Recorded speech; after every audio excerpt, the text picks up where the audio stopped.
Buenas tardes, mis hermanos, buenas tardes, bienvenidos a este lugar. Dios bendiga sus vidas. Dios bendiga sus vidas. Es bueno verles otra vez en esta mañana. Espero que este inicio de semana sea un día bueno, un día favorable para todos nosotros en el nombre de Jesucristo. Hoy les traigo un tema que creo que viene del corazón del Señor. Dice: tu adversario no duerme. Y le puse por título así, es para quizás concientizarnos un poco más, que la Biblia nos enseña que tenemos un enemigo en común que nunca duerme. Y Él tiene mucha paciencia para estudiarnos y para atacarnos. Y con la bendición de Dios y de nuestro Señor Jesucristo, y guiados por su Espíritu Santo, vamos a aprender algunos métodos que Él usa para lograr su objetivo. Pero también la Biblia nos enseña que debemos hacer nosotros para no caer en sus garras. Y vamos a iniciar nuestro servicio con una oración. Padre, en el nombre de Jesucristo, Señor, hoy venimos delante de ti, reconociendo, Señor, que somos tus siervos y siervos inútiles. Señor, hoy te pedimos que sea tu Espíritu Santo que guíe este mensaje para tu pueblo, y que cada palabra que salga de mi boca sea para edificación, sea para bendición de tu pueblo, Señor. Toda la gloria te pertenece a ti, Jesucristo. Toda la alabanza, toda la gloria te pertenece a ti, oh Señor Dios Todopoderoso, en el nombre de Jesús. ¿Qué nos dice la Biblia acerca de este punto? Que tenemos un enemigo, que Él no descansa. En 1 de Pedro 5:8 dice: sed sobrios y velad, porque vuestro adversario, el diablo, como león rugiente anda alrededor buscando a quien devorar.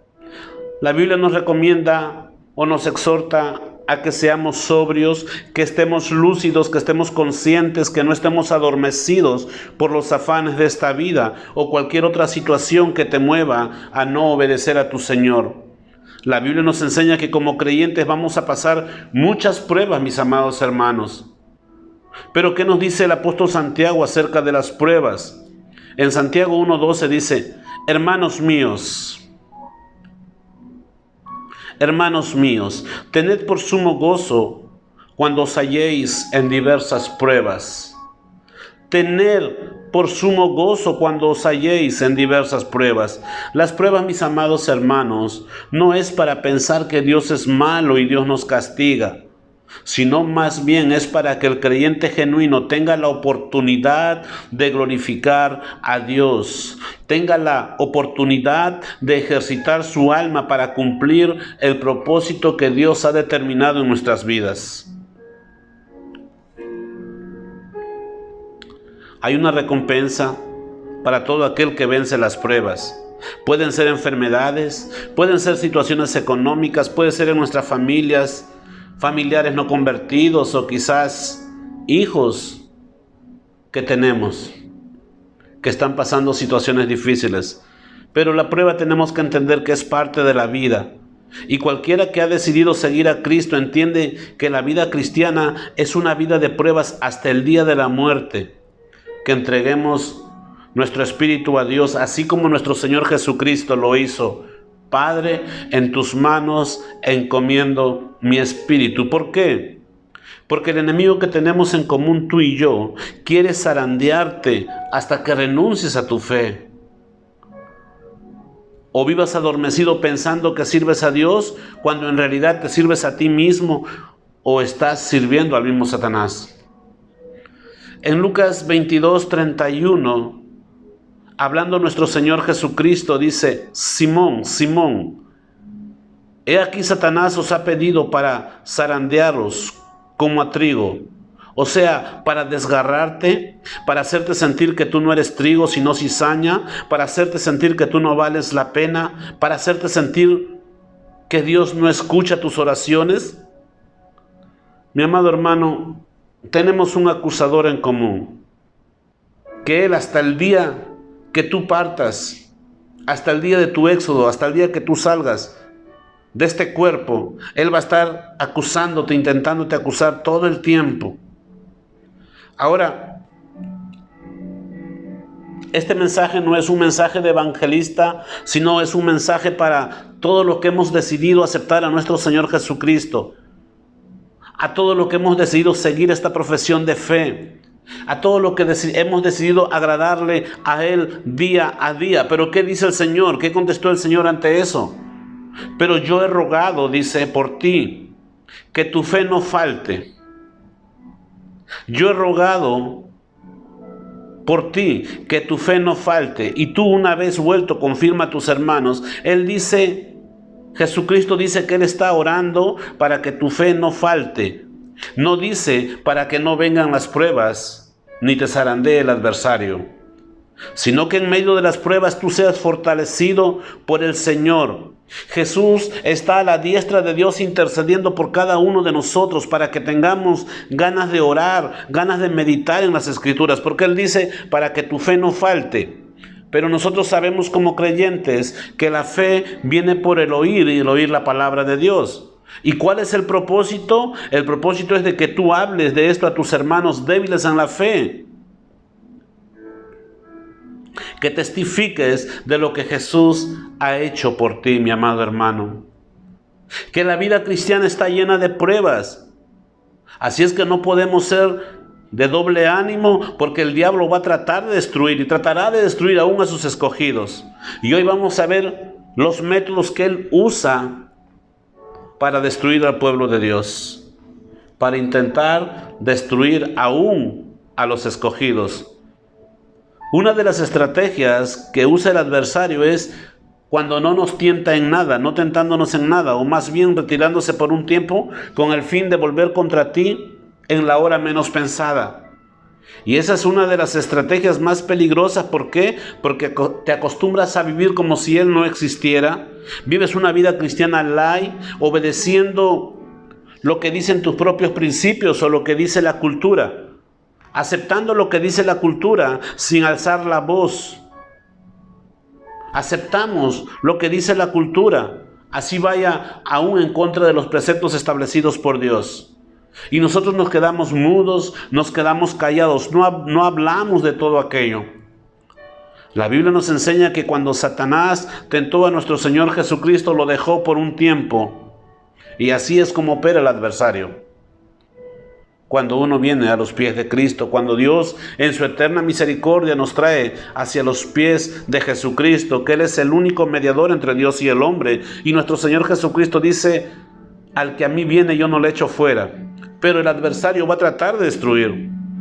En Lucas 4:13 dice, cuando el diablo hubo acabado toda tentación, se apartó de él por un tiempo.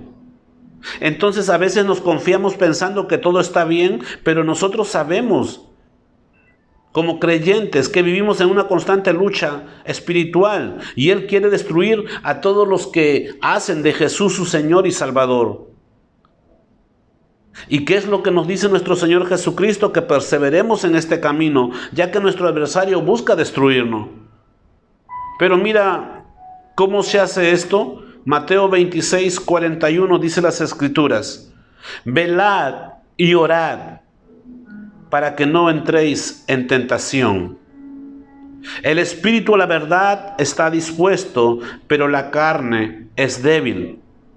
En esta lucha no debemos dejar a un lado nuestra relación con Dios, porque es una batalla espiritual a través de la oración, hasta que salgamos de esta vida y digamos a Dios Todopoderoso: Señor, en tus manos encomiendo mi espíritu. Dentro de este pasaje nos habla de que la carne es débil, pero la buena noticia es que el Espíritu de Dios que mora en ti es fuerte. Por esta razón Pablo dice en Romanos 8:13: porque si vivís conforme a la carne moriréis, mas si por el Espíritu hacéis morir las obras de la carne, viviréis. El Espíritu de Dios que mora en nosotros es fuerte para vencer las obras de la carne. Cuando estamos en una relación continua con Dios, Él se alimenta de la palabra. Jesús fue fortalecido en medio de la tentación porque Él conocía la palabra de Dios y la practicaba. Él no vino a la tierra a hacer lo que Él quiso, sino Él vino a hacer lo que el Padre le envió. Entonces Él podía responder: escrito está. Escrito está. Y así es como cada uno de nosotros debe responder cuando viene la tentación: escrito está. Porque si no lo hacemos, nuestro Amalek espiritual prevalecerá en contra de nosotros y probablemente nos ha dejado por un poco de temporada, pero cuando llega como un león rugiente con una doble dosis de furia buscando devorarte. Así es, mi amado hermano, el diablo es tan cobarde que difícilmente dejará el primer ataque. Él volverá una tras otra vez, así como siguió a nuestro Señor Jesucristo, tentación tras tentación. Y de esa misma manera tratará de destruir a sus escogidos. Satanás, mi amado hermano, no renueva sus ataques porque Dios sabe que aún somos débiles para soportar esas pruebas.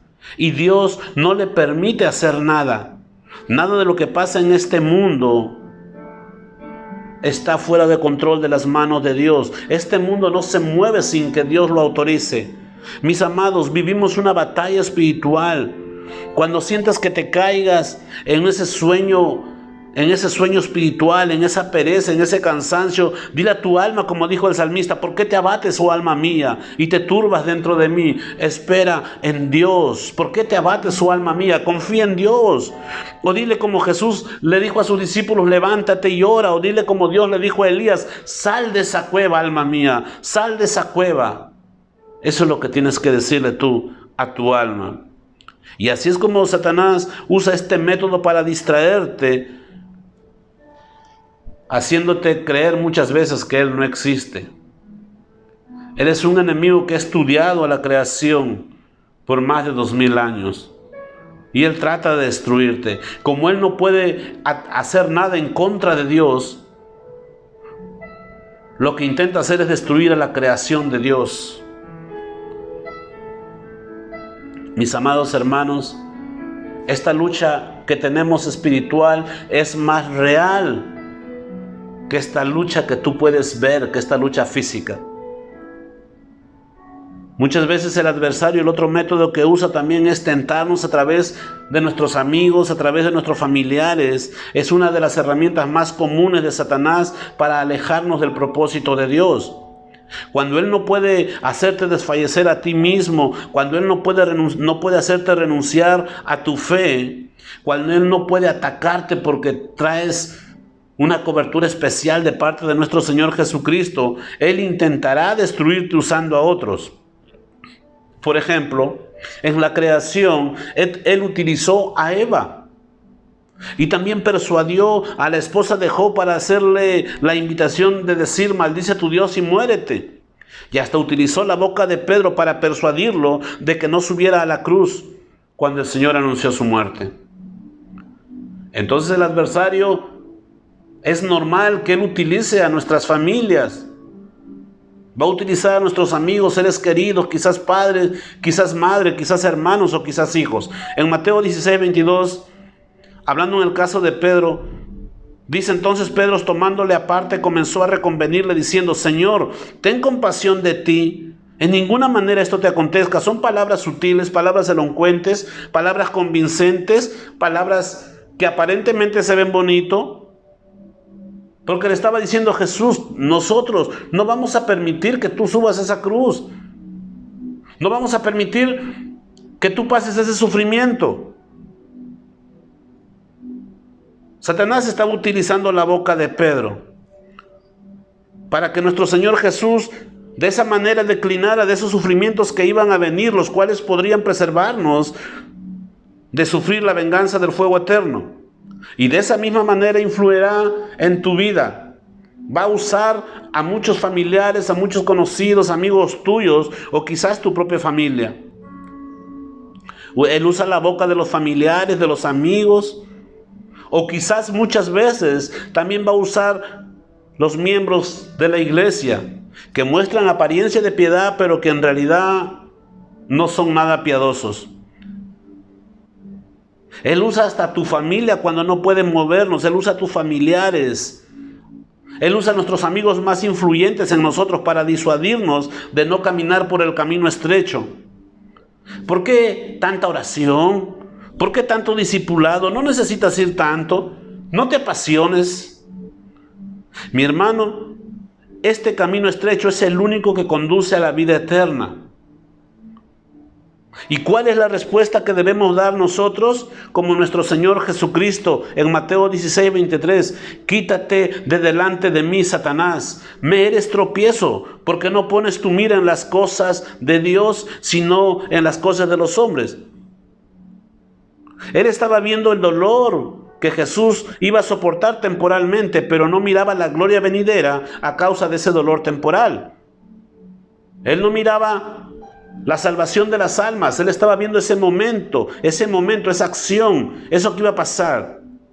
Así que todos los que hemos decidido servir al Señor Jesucristo debemos prepararnos para muchas tentaciones y para muchos sufrimientos. Qué diferente es a la teología de este tiempo, ¿no? Dios quiere ver el campeón que hay en ti. Dios te quiere bendecir de una manera sobrenatural. Cuando la Biblia nos enseña que vamos a pasar por sufrimientos, de hecho la Biblia dice que es necesario que a través de muchas tribulaciones heredemos el reino de Dios. Que es necesario que a través de muchas tribulaciones, de muchos sufrimientos, heredemos el reino de Dios. En Mateo 18:7 dice: ay del mundo por los tropiezos, porque es necesario que vengan tropiezos. Pero hay de aquel hombre por quien vienen los tropiezos. Los tropiezos son necesarios, son parte de la vida, el tropiezo. Debemos tener cuidado, mis amados, con todo esto. ¿Quién entra a tu casa? ¿Quién entra a la iglesia donde te congregas? No por muy espiritual que parezca, son espirituales o amen a Dios de la manera que tú amas. Hace no muchos años éramos un grupo más grande. Gracias a Dios, Dios nos ha bendecido, seguimos creciendo. Pero entró un sujeto medio extraño, muy apasionado, que decía que amaba a Dios y esto y aquello.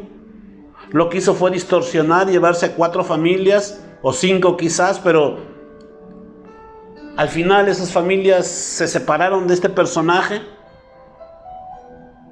Algunas familias recayeron, otros en separación. No, un caos total.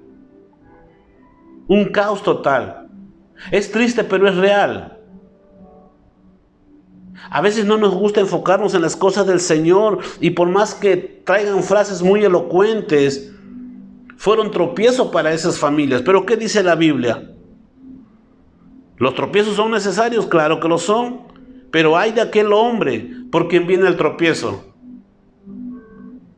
Y en fin, hay muchas cosas más que te podría decir como ejemplos, pero no es el punto, mi amado hermano.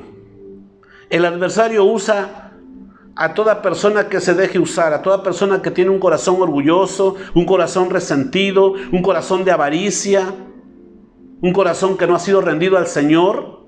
Lo va a utilizar, es fácil de manipularlo para el adversario. Las pruebas son necesarias para enseñarnos a no confiar en el hombre y para ver si abandonaremos todo para seguir a Cristo. En este tiempo, muchos modernizadores del Evangelio tratan de persuadirnos que no necesitamos cumplir ciertas normas de Jesús. Quizás no se necesita venir tanto al discipulado o tanto a la oración porque Él ya pagó todo por ti en la cruz. No es necesario que tomes la cruz porque Él ya la tomó por ti. O que no hay necesidad de aborrecer a padre o madre o de ser perseguidos por causa de Cristo y de su Evangelio. Lo que te dicen es porque Él quiere prosperarte, Dios quiere bendecirte.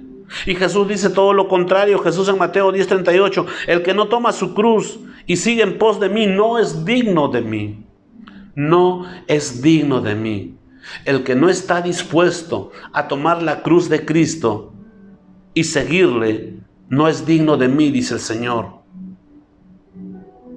¿Qué es tomar la cruz de Cristo? Es renunciar a nosotros mismos, a dejar de ser egocéntricos, a confiar en su totalidad en Jesús, no solamente a medias. No tomar para mí mismo los versículos que me convienen y esto no me conviene. Hierran con esas enseñanzas, porque todo aquel que conoce a su Señor entiende que Cristo no vino para traer paz sino espada. Mateo 10:34 dice, no penséis que he venido a traer paz a la tierra. No he venido a traer paz, sino espada. ¿Cuál es la espada? Su palabra. Porque he venido para poner en disensión al hombre contra su padre, a la hija contra su madre, a la nuera contra su suegra. Entonces, así como antes, debemos sufrir persecuciones de parte de nuestros amigos y familiares. Cuando Él dice la espada, Él está hablando de su palabra. Unos abrirán los ojos y otros no. Otros perseverarán en su idolatría. Es una espada que causa división. Cuidado debemos tener cuando no tenemos ganas de orar, ganas de leer, ganas de pasar tiempo con nuestro Señor. Cuidado debemos de tener cuando se nos es fácil abandonar las cosas del Señor por lo que ofrece el mundo. Es delicado, mi hermano. Es delicado este caminar. La garantía es que estaremos con nuestro Señor Jesús. Él tiene muchos métodos para tratar de destruir. Por ejemplo, tiene uno de los métodos que es muy común, es los pensamientos blasfemos en contra de Dios. A veces son tan tormentosos como cualquier instrumento de tortura. Ejemplo, tú estás orando y vienes pensamientos malos, mujeres, vanidades o cosas que quieres hacer en contra de tu hermano que te ofendió. O vienen lujurias a tu mente cuando tú estás orando. Y algunas personas piensan que esos son pensamientos solo del hombre, de un corazón lleno de maldad. Pero ya los que tienen un poquito llevando esta vida cristiana o llevando una vida espiritual disciplinada saben que estos pensamientos proceden del maligno, de las regiones gobernadas por ellos. Hay que tener en cuenta algo. Él no puede hacer nada, mi amado hermano, sin que Dios lo autorice.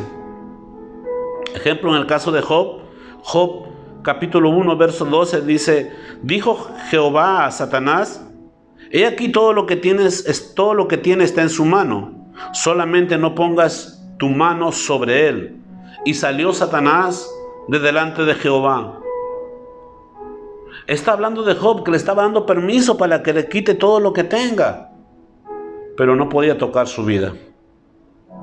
El adversario no puede hacer nada sin permiso de Dios, y muchas veces Dios lo hace para un crecimiento espiritual, para darte una mayor de bendición, pero también para que llegues a una madurez. El plan de Dios es que todos lleguemos a ser maduros en el ejercicio de la fe. En Efesios 4:13 nos da una reseña hasta que todos lleguemos a la unidad de la fe y del conocimiento del Hijo de Dios, a un varón perfecto, a la medida de la estatura de la plenitud de Cristo. La clave es creer en Jesús, crecer espiritualmente, compartir su evangelio, porque mientras más practiquemos esta profesión, estamos más lejos de las cosas del mundo y más cerca del corazón de Dios.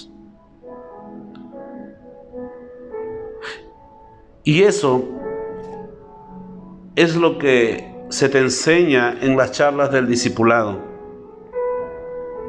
La mayor bendición que llegó a la casa de Obed-Edom fue cuando él guardó el arca de la presencia de Dios. Imagínate la presencia de Dios en tu casa, la gloria de Dios en tu casa. Qué bendición tener la presencia de Dios en nuestra casa. En solo 90 días, Obed-Edom fue prosperado. Y cuando el rey David decide retirar el arca de su casa, toda la familia de Obed-Edom fue transformada, tanto así que se fueron al palacio para servir, aunque sea cuidando, pero ahí estaban. Es necesario, mi amado hermano, esto. Es necesario, mis amados hermanos, que estemos conscientes de lo que es seguir a Dios. El diablo te va a atacar constantemente con pensamientos blasfemos. Mira cómo le puso ese pensamiento a la mujer de Job, en Job 2:9. Entonces le dijo a su mujer, ¿aún retienes tu integridad? maldice a Dios y muérete. Esa invitación es constante de parte de Satanás. ¿Y cómo podría venir a nuestra mente en este tiempo? ¿Qué me puede enseñar Él? Yo sé más que Él. No tiene caso este camino. Hay pura hipocresía en la iglesia. Son muy legalistas, son muy radicales. Y Satanás se mete en la mente con muchas insinuaciones blasfemas. Puedes estar orando y vienen pensamientos de lujuria a tu mente. Estás teniendo tu momento devocional y vienen pensamientos blasfemos a tu mente, recordando cosas del pasado. Nos hace sentir mal y muchos dejan de orar por eso. Pues resulta que ese Satanás, mis amados hermanos, aun cuando participas en la cena del Señor, muchos se sienten culpables, porque sus pensamientos están enfocados en los pecados que cometieron, en vez de recordar lo que el Señor Jesús hizo por nosotros en la cruz del Calvario. Muchos se sienten preocupados pensando que han comido y bebido su propio juicio. Ese es pensamiento del maligno. Dios sabe, mis amados, Dios sabe que Satanás es el iniciador y Dios no está enojado contigo por los conflictos en tu mente. Él sabe que no eres tú, sino Satanás obrando en ti. Es por eso que a ti te tendrá misericordia, pero a él sí lo castigará. A él sí lo castigará y a ti te recompensará. Y quizás para muchos les es difícil entender esto, pero yo creo que Dios se agrada que tú hagas tus deberes devocionales, tus deberes cristianos, tus deberes de tiempo de oración o de meditación con Dios en medio de tantos pensamientos malignos involuntarios. ¿Por qué? Porque cuando estás sufriendo y a su vez estás haciendo la voluntad de Dios, haces como los sirvientes de Nehemías en la construcción del muro. Con una mano trabajaban en la obra, en la construcción, y con otra traían la espada. ¿Sí? ¿No crees? Así dice la Biblia. Mira, vamos a Nehemías 4:17. Dice la Biblia: los que edificaban en el muro, los que acarreaban, los que cargaban, con una mano trabajaban en la obra y en la otra tenían la espada. Entonces, mi hermano, no te alejes del servicio a Dios, ni dejes que tu tiempo de oración se acabe por esas insinuaciones del maligno, porque dejarás que Satanás gane esa batalla. Así es que tu tiempo de oración, tu tiempo de meditación no debe faltar por esos pensamientos que vienen del maligno. Ese es un método o una de las estrategias que a él le ha funcionado por mucho tiempo. Mucha gente que está postrada orando y llega y me dice: hermano, es que no me pongo a orar y nomás se me vienen estos pensamientos. Y yo le digo: ¿pero seguiste en la oración? No, la verdad, me levanto y me salgo. Y muchos han reducido su tiempo de oración a 2-3 minutos. Hermano, el adversario tiene 168 horas semanales intentando destruirte. ¿Y tú con una oración de 3 minutos diaria? Él tiene diferentes métodos y solamente vamos a ver los que nos alcance el tiempo. El otro método es tentarlos a la presunción o tener un alto concepto elevado de sí mismo. Cuando una persona ha probado por poco tiempo la buena palabra y ha sentido la presencia de Dios, experimenta una enorme emoción que muchas veces el adversario puede usar para hacerte sentir grande o el favorito de Dios. En Romanos 12:3 dice Pablo: digo pues, por la gracia que me es dada, a cada cual que está entre vosotros, que no tenga el más alto concepto de sí que el que debe tener, sino que piense de sí con cordura, que piense de sí mismo con cordura, conforme a la medida de la fe que Dios repartió a cada uno. Satanás intentará meterse en tu vida para inflamarte, para decirte: wow, qué grande eres, para presumir tus propios logros, o sea, los dones que has recibido de parte de Dios, haciéndote sentir que eres necesario, que sin ti la obra de Dios no va a caminar. Es por eso que en Casa de Dios Nueva Vida nos hemos enfocado en preparar jóvenes que prediquen el Evangelio en sana doctrina, que prediquen el Evangelio conforme a las Escrituras. Es una recomendación grande, es un enorme privilegio servirle a Dios, pero es una responsabilidad muy grande. Entonces Satanás usa esto. Eso lo puede usar tanto en tu vida cristiana como en tu vida secular como ser humano. Hace unos años, me voy a salir un ratito del tema, hace unos años yo trabajaba en California, me desempeñaba en mi trabajo y en cierta ocasión mi patrón me dice, ¿sabes qué? Mañana hay que hacer este trabajo, y yo simplemente falté porque yo me sentía necesario, me sentía importante, pero yo no, en ese momento, en mi inmadurez, no pensé que esa empresa tenía años funcionando sin mí.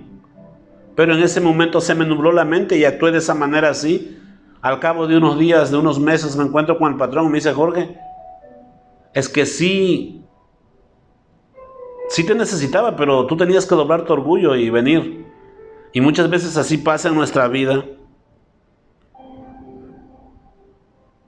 A veces Satanás usa a los mismos cristianos inmaduros. Satanás les hace pensar que son personas importantes y los tentará a mirar muy por encima del hombro, de una manera despectiva a los hermanos, como si fueran más altos que ellos. Satanás les pone en su mente que sin ellos la obra no camina. Pero tenemos que entender algo. Esta obra no es tuya, no es mía, esta obra es de Dios. Somos instrumentos temporales de su obra. Y dicho sea de paso, la iglesia no es una empresa para poner a mis hijos sucesivos a que sigan de pastores en caso de que fuera pastor en una iglesia. La iglesia no es una empresa, la iglesia no es un multinivel. La iglesia, Jesús la compró a un alto precio y solamente somos servidores temporales. Y muchas veces llegamos a presumir tanto como si Dios dependiera de nosotros. No, yo no voy a predicar, a ver cómo le van a hacer. No, hoy día no asisto, a ver cómo le van a hacer. Ese es cuando Satanás empieza a infiltrarse en la mente de la persona inmadura. Como si Dios dependiera de nosotros. Tristemente son personas que no les gusta ser gobernadas, no les gusta vivir bajo sumisión, no les gusta vivir bajo autoridad. Entonces, mis amados, tenemos que tener cuidado de este adversario espiritual. Tenemos que tener en cuenta algo. En Proverbios 16:18 dice, el orgullo va delante de la destrucción. Persona que empieza con orgullo, con esos pensamientos de que a ver qué le hacen sin mí. Esa persona eminentemente está camino a la destrucción. Dice, el orgullo va delante de la destrucción y la arrogancia antes de la caída. O sea, antes de la caída, antes de que algo malo venga, es porque su vida se volvió arrogante. Es por eso que Satanás puso en su mente, esto sin mí no funciona. Pero a la gloria le precede la humildad. Proverbios 18:12 dice, la arrogancia va delante de la destrucción, la humildad precede al honor. Ante una situación de altivez, Dios permitirá que nos pueda pasar alguna cosa para que aprendamos a no ser ególatras. Pero una persona que se rinde a Dios y que pone a su servicio a Dios los dones que Dios le ha dado, dice la Biblia que será exaltado. Conozco diferentes personas con diferentes habilidades que años y años no se ve resultado en lo que han empezado. Puede ser en su trabajo, puede ser en algún servicio. ¿Por qué, mis amados hermanos? Porque se exaltan a sí mismos, porque buscan brillar, porque buscan una gloria personal. Quiero decirte en esta mañana que esta gloria le pertenece a Cristo. Ahora, ¿qué podemos hacer para prevenir el orgullo espiritual? Es algo bien sencillo. Recordar siempre que nosotros no escogimos a Cristo, sino que fuimos escogidos por Él. Que no tenemos nada que Él no nos haya dado. Solo la gracia, amor y misericordia ha hecho la diferencia entre nosotros y los demás. Bendito sea nuestro Señor Jesucristo. Que solo Dios nos puede sostener en este camino. Porque si Él nos dejara solo, mis hermanos, caeríamos en los engaños, antes que de Satanás, en los engaños de nuestro propio corazón. La Biblia dice que el corazón del hombre es perverso y engañoso. Entonces, el enorgullecerse de la gracia o enorgullecernos del don que Dios nos ha dado es el camino más corto para perderla, para perder esa gracia y caer en desgracia.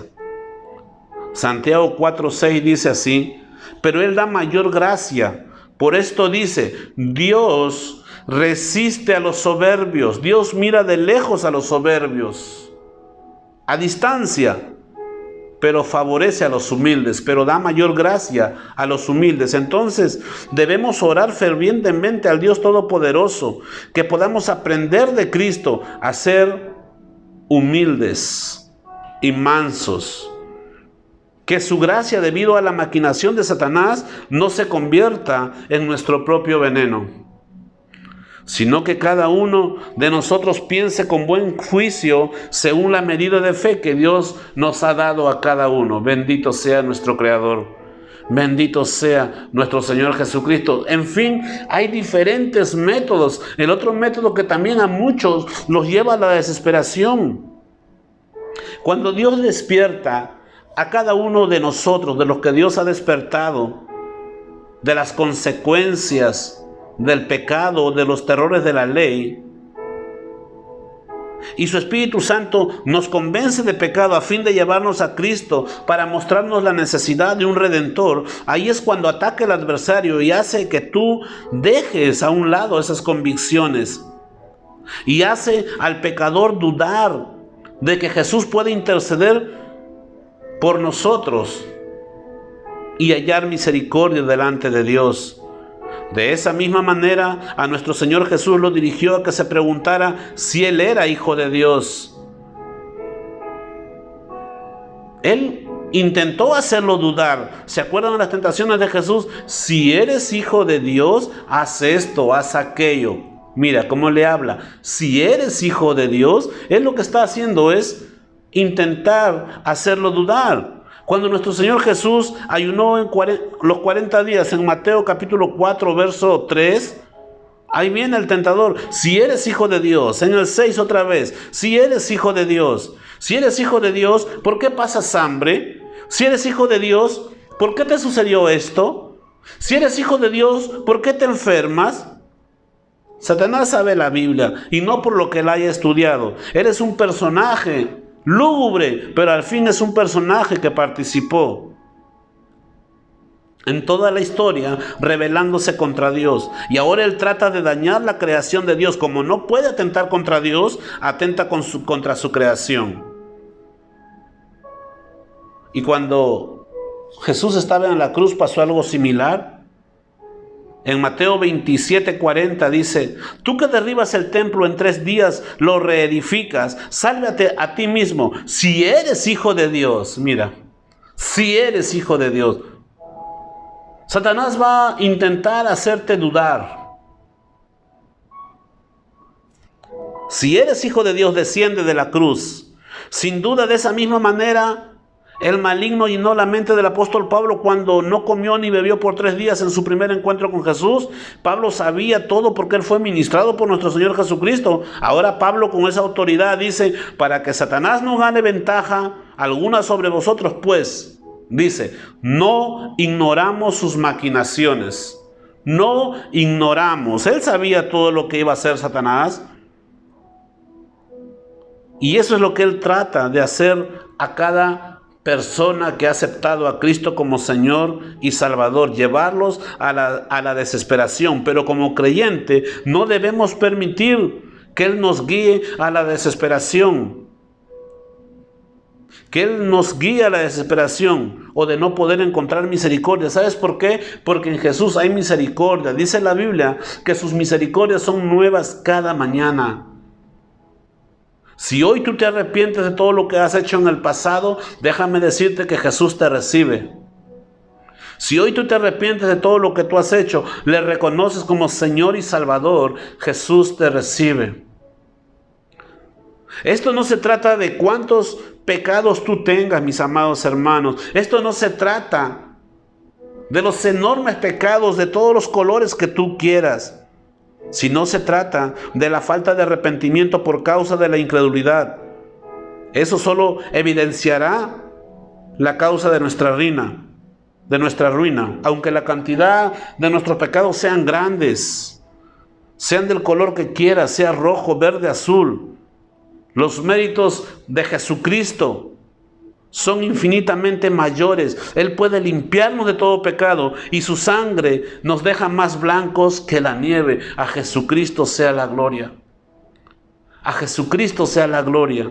Entonces, ¿cómo debo contestar a esa ola de tentaciones? Como lo hizo nuestro Señor. Escrito está, y tu Redentor vive, mi amado hermano, y Él está intercediendo. Él está intercediendo por ti ante el Padre. El hecho que hayas pecado mucho, el hecho que tú hayas cometido muchos errores, muchos pecados en tu vida, no es la razón para desesperarte, sino para amar más a Dios, para amar más a Jesús, porque mucho has pecado, Él mucho te ha perdonado. A Jesucristo sea la gloria. A Jesucristo sea la gloria. Nuestro Señor Jesús venció a la muerte en la cruz y por eso tenemos que tomar la cruz de Cristo cada día y seguirle, día y noche, seguirle. Nuestra gloria no está en que nosotros estemos exentos de problemas, sino en soportar las tentaciones que producen los problemas. En el nombre de Jesucristo. En Santiago 1:12 dice: bienaventurado el varón que soporta la tentación. Doblemente bendecido es aquel que soporta la tentación, porque cuando haya resistido la prueba, recibirá la corona de vida que Dios ha prometido a los que le aman. Bienaventurado el varón que soporta la tentación. Doblemente bendecidos, mi hermano. Nuestro camino a través del desierto de este mundo hacia el Canaán celestial está infectado de trampas del maligno, está infectado de malos pensamientos, malos deseos que te quieren hacer caer.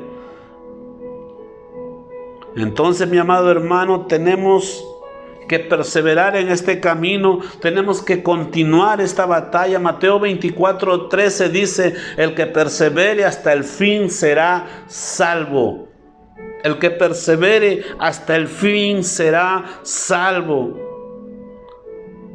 En fin, todavía nos da tiempo, podemos, otro punto más, es tentarnos al desánimo para no entrar en oración. Viene una sequía, esterilidad en la oración, un desánimo. A veces muchas personas no entienden este punto. La Biblia dice acerca de este punto, en 1 Corintios 2:14 dice: pero el hombre natural, el hombre que no ha sido regenerado, el hombre que no ha sido renacido, dice, no percibe las cosas que son del Espíritu de Dios, porque para él son locura, no las puede entender porque se han de discernir espiritualmente. Las puede entender intelectualmente, pero no las puede discernir espiritualmente. Para una persona no regenerada o no renacido, le es difícil entender las cosas que son de Dios, porque para él son locura. Las puede entender intelectualmente de qué se trata, pero no pone su fe en las Escrituras porque no puede discernirlo espiritualmente. Ahora, para todos aquellos que están pasando los sufrimientos del nuevo nacimiento, saben de qué se trata cuando se habla de sequía espiritual o esterilidad en la oración. Muchas personas en este tiempo están pasando por momentos de sequía espiritual. Hablan, gritan, lloran, pero no hay una relación personal con Dios. ¿A qué se debe esto? A que su vieja naturaleza está arraigada en el hombre. Esa vieja naturaleza está fuerte en él y muchas veces el ser humano no quiere dejar esas viejas costumbres. Quiere seguir perseverando en sus mismos hábitos. Debemos entender que cuando llega nuestro Señor Jesús a nuestra vida, vienen nuevos afectos, vienen nuevos deleites, viene un deleite superior a nuestras vidas. Ese deleite superior nos invita a dejar esos deleites pecaminosos de la vieja naturaleza. Es por eso, mis hermanos, que la Biblia nos recomienda: examinaos a vosotros mismos, dice el apóstol Pablo. Examinaos a vosotros mismos. Mis amados hermanos, a Dios muchas veces le place hacernos sentir su presencia. Él nos da fortaleza, pero cuando empezamos a madurar, da la impresión de que Dios nos deja solos como los bebés. Es así como cuando tu niño empieza a caminar, el bebé cuando está a caminar, tú estás mirándolo, observándolo, parado a su costado y lo dejas que él le dé sus primeros pasos, pero no lo dejaste solo, tú estás vigilándolo de arriba. Eso pasa para que nosotros empecemos a madurar. En ese momento Satanás hace su lucha por empezar a afligirnos, para provocar dolor en el alma, pero no debemos temer, porque nuestro Señor Jesús soportó ese dolor y la aflicción por ti. Él lo dijo en Mateo 26:38, mi alma está triste hasta la muerte. Mi alma está triste hasta la muerte. En realidad nunca estás solo, pero Dios está observando tus primeros pasos. Él dice, mi alma está triste hasta la muerte. Y Lucas 22:44 dice la Biblia, o narra la Biblia, que era su dolor como grandes gotas de sangre que caían. Su sudor como grandes gotas de sangre que caían hasta la tierra. Sin embargo, Satanás dio un despliegue de demonios para atormentarlo, para hacerle sentir que él estaba solo. Así como tú observas a tu bebé caminar, Dios te está observando a ti. Por eso dice el apóstol Santiago, hermanos míos, tened por sumo gozo cuando halléis en diversas pruebas. Tened por sumo gozo cuando os halléis en diversas pruebas. Y en 1 de Pedro 4:13 dice, gozaos por cuando sois participantes de los padecimientos de Cristo. Gozaos por cuanto sois participantes de los padecimientos de Cristo, para que también en la revelación de su gloria os gocéis con gran alegría. Entonces debemos entender que a nuestras vidas vendrán diferentes pruebas para quitarnos el amor hacia las cosas de este mundo y para enseñarnos a seguir a Cristo, no solo por lo que Él me pueda dar, sino por un principio de amor y de obediencia. Por eso, mi hermano, persevera en la búsqueda de Jesús día a día. Aunque debido a esa esterilidad tu alma llore todo el día, aunque se haya retirado por un poco de tiempo, para que cuando regrese tu encuentro sea más gozoso. Así te parezca que te haya dado la espalda, clama en oración como el ciego Bartimeo. Jesús, hijo de David, ten misericordia de mí. Y Jesús, hijo de David, ten misericordia de mí. Y Él se presentará, porque el Dios que yo le sirvo es un Dios fiel y es un Dios de oportunidades. Debido a tus oraciones, Dios escuchará tu clamor. Te responderá Lucas 18:41, ¿qué quieres que te haga? Y Él le dijo, que reciba la vista. Lucas 18:42, recíbela, tu fe te ha salvado. Entonces clama, que el Señor está dispuesto a escuchar tu clamor. No es tiempo de acostarse y dormir, porque el enemigo no está muerto. El enemigo lucha 168 horas a la semana para destruirte y llevarte a su casa. Es tan sencillo como esto, mi hermano. Si has dejado de luchar contra él, has dejado de ser amigo de Dios. La Biblia dice, Lucas 11:23, nueva traducción viviente, el que no está conmigo, a mí se opone. El que no trabaja conmigo, en realidad trabaja en mi contra. ¿Y por qué dejaste de ser amigo de Dios? Porque has dejado de andar por el camino estrecho que conduce a la vida eterna. Mi amado hermano, ponte sobre tus pies. Hoy quiero orar en el nombre de Jesús.